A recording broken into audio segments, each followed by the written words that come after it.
The crowd was electric. Coldplay was wrapping up a night of anthems, laser lights, and raw emotion. Couples swayed, fans sobbed. Then, as the final chords of Fix You faded into the night, the stadium screens lit up with everyone's favorite halftime distraction, the Kiss Cam. But this wasn't your usual awkward peck or goofy moment. The camera zoomed in, focused, and boom, there they were. Andy Byron, the impossibly rich, media-polished CEO of Stratus Corp, and Lena Hartley, the company's poised and powerful HR chief, front row, center stage, and locked in a passionate, undeniably romantic kiss. A beat of stunned silence. Then came the gasps, the screams, the rush of phones recording. In under 45 seconds, Byron's polished image, years of public grooming, philanthropy, and media training began unraveling in real time. Twitter ignited like a firebomb. One post read, did anyone else just see Andy Byron making out with his HR chief on the Kiss Cam?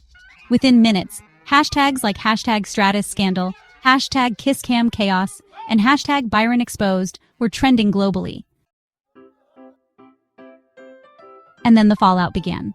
This wasn't just two people kissing at a concert. This was a CEO and his subordinate, caught in a moment of unfiltered intimacy.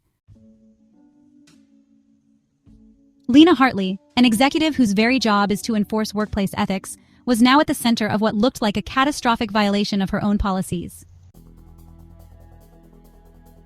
The internet didn't hold back. Memes exploded. TikTokers stitched it. Journalists started digging. Soon, it was revealed that this wasn't some sudden spark of passion. It was really just the tip of an iceberg. A long-standing, well-hidden affair that had apparently been going on behind closed boardroom doors, luxury hotels, and first-class flights for over a year.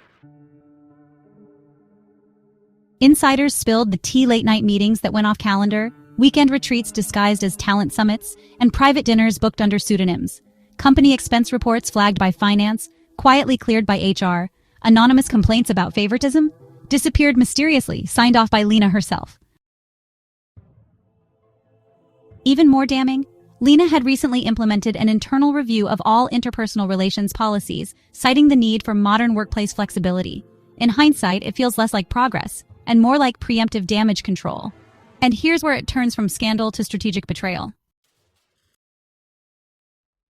So, 3 months before the concert kiss, Byron quietly pushed through a restructuring plan. And, buried in the fine print was a clause transferring disciplinary oversight away from HR, placing it under a special ethics committee, which conveniently hadn't even been formed yet. It basically gave Lena complete immunity for that window of time. The optics, well, they're ugly. The implications, criminal maybe? Let's talk about power dynamics for a second.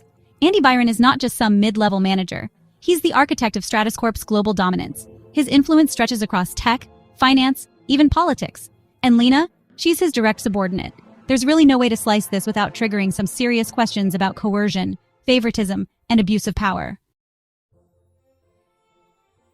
Stratus Corp's official code of conduct, it explicitly forbids any undisclosed romantic entanglements between executives and their direct reports. The penalty? Well, it's termination. No exceptions. And yet Byron sits silent. Lena's office, it remains untouched. What kind of empire honestly protects its king even when the chessboard is on fire? Meanwhile, the company's stock nosedived by 12% in just one day. Shareholders are absolutely livid. At least 4 major institutional investors are calling for an emergency vote of no confidence. Board members have gone completely dark, and whispers of Byron's resignation are already circulating in private investor forums. But wait, it gets wilder. Byron's wife, Elise, she's a darling of the charity circuit and the face of several social justice campaigns, was photographed exiting a luxury spa in Aspen, and she wasn't wearing her wedding ring. Their children? Well, they've been pulled from their elite Manhattan school for a family sabbatical. Her PR team? Yeah, they're ghosting all calls. In fact, Elise's entire social media presence, which was usually a mix of lavish vacations and wellness tips, is now totally purged. There are 0 mentions of Andy, and 0 signs of the perfect marriage they flaunted for years. So the real question is, was this a one-time mistake or, a pattern? As I dug deeper into the story, some pretty disturbing patterns started to emerge. A former executive assistant to Byron revealed there was this network of favorites, women who ended up with unearned promotions, mysterious bonuses, and those last-minute overseas assignments with Andy himself. HR complaints about those decisions? They were never reviewed. You couldn't speak out, she said. Lena ran the entire HR department like a fortress, and Andy had the keys. Suddenly, what once looked like just a workplace romance starts to resemble a systemic abuse of power. There's even talk that StratusCorp may have paid hush money. One fired vice president claims he was let go for, inappropriate behavior, but when asked, he actually admitted he had simply questioned Lena's unapproved promotion last year. Another whistleblower alleges that employee surveillance tech was, weaponized to identify and silence internal dissenters. So what do we have? A billionaire CEO, his HR chief mistress, a web of deceit, a company on the verge of collapse, and honestly, a public that isn't buying the silence. The media may try to spin this as just another office scandal, but the stakes here are definitely higher. This is about trust, transparency, and the very foundation of corporate accountability. If the man at the top can rewrite the rules, manipulate oversight, and parade his affair in front of the world without consequence, what message does that send?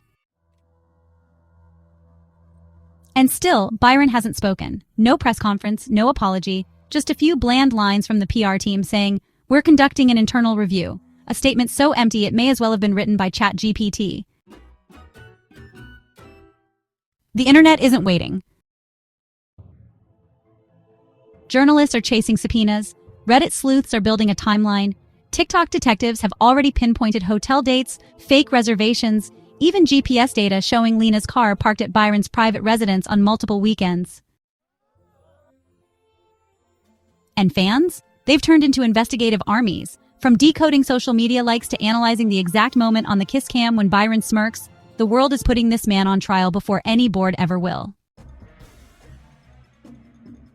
But here's the twist. This isn't just about Andy Byron. This is about every powerful man who believes he's too big to fall.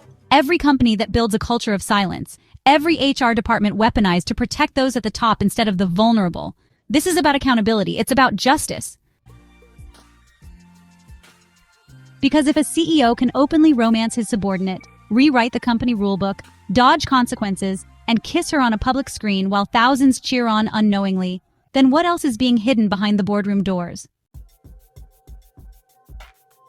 The empire may still stand, but the rot has surfaced. And the public? They're not just watching, they're remembering. So buckle up, this scandal is far from over. The press is circling, whistleblowers are waking up.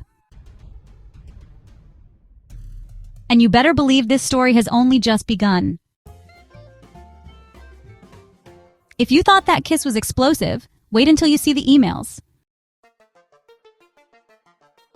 Want the inside scoop before the headlines? Hit that like button, subscribe, and turn on notifications. Because the next chapter in Andy Byron's downfall is already being written, and we'll be here to break it first. Stay tuned. It's about to get messier.